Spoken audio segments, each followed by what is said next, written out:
नमस्कार बंधू भगिनींनो, आज महिला दिन असून देखील आम्ही महिला या इथे आंदोलनाला बसलेल्या आहोत. शासनाने जी काही आपली फसवणूक केलेली आहे, 14 ऑक्टोबरचा GR निघून देखील आपली निधीची उपलब्धता झाली नाहीये आणि त्यासाठी आज आम्ही त्या आंदोलनात बसले आहोत. ही खूप मोठी शोकांतिका आहे.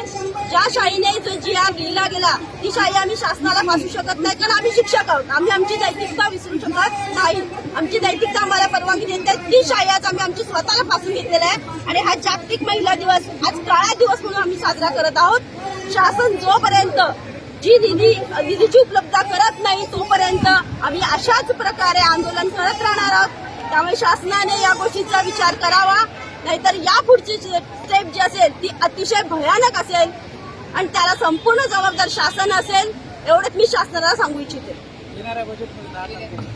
येणाऱ्या 10 तारखेच्या बजेटमध्ये निधीची उपलब्धता ही झालीच पाहिजे ना. निधीची उपलब्धता झालीच पाहिजे.